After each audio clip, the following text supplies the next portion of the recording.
Hi அன்பு உள்ளங்களே, எல்லாரும் எப்படி இருக்கீங்க? இன்றைக்கி 17th டே பிரம்மமுகூர்த்த பூஜை நல்லபடியாக முடிஞ்சது. முருகனை தரிசனம் பண்ணிக்கோங்க. குட்டி அழகான முருகனை இன்றைக்கும் பன்னீர் ரோஸால் இவரை ஃபுல்லாக அலங்கரிச்சாச்சு. பார்க்கவே ரொம்ப அழகாக இருக்குல்ல. இந்த குட் வைப்போடு இன்றைக்கி டே ஸ்டார்ட் ஆகிடுச்சு.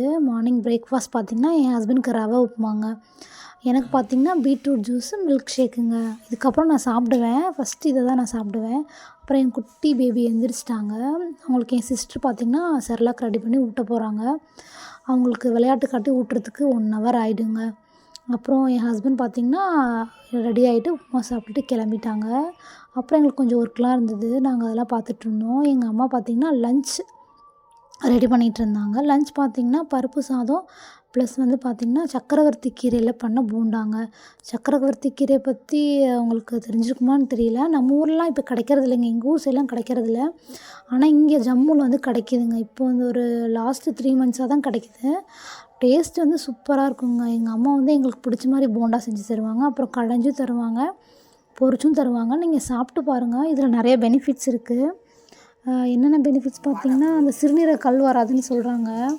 அதுக்கப்புறம் பார்த்திங்கன்னா அதில் இரும்பு சத்து இருக்குது, நார் சத்து இருக்குது, வயிற்று புண்ணு வராது, அப்புறம் மூட்டு வலி வராது, போன்ஸ்க்கு ரொம்ப நல்லது. நீங்களும் ட்ரை பண்ணி பாருங்கள்.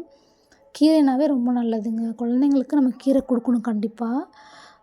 லன்ச் பார்த்திங்கன்னா இப்போது நாங்கள் ரெடி பண்ணி எல்லோரும் நாங்கள் சாப்பிட்டோம். சூடாக பருப்பு சாதம், அந்த சக்கரவர்த்தி கீரையில் பண்ண போண்டா செம்ம டேஸ்ட்டாக இருந்தது. போண்டாவோட ரெசிபி வேணும்னா கமெண்டில் பண்ணுங்கள், நான் ரெசிபி சொல்கிறேன் உங்களுக்கு கண்டிப்பாக. அப்புறம் நெக்ஸ்ட்டு பார்த்திங்கன்னா எல்லோரும் சாப்பிட்டு முடிச்சுட்டு ஈவினிங் கொஞ்சம் நேரம் கீழே போயிட்டோம் ரிலாக்ஸ் பண்ணுறதுக்காக. இது கிளைமேட் சூப்பராக இருந்தது, நல்லா காற்றுங்க. இங்கே இங்கே வெயில் அதிகமாக இல்லை, அதனால் நாங்கள் ஈவினிங் கொஞ்சம் நேரம் வாக் பண்ணிவிட்டு வந்தோம். அப்புறம் இங்கே ஜம்முவில் சமோசா ரொம்ப ஃபேமஸுங்க. என் ஹஸ்பண்ட் வாங்கிட்டு வந்திருந்தாங்க. சூடாக ஈவினிங் சாப்பிட்டோம். பாய் அன்பு உள்ளங்களே, நெக்ஸ்ட்டு ஒரு இன்ட்ரெஸ்டிங்கான வீடியோவில் பார்க்கலாம்.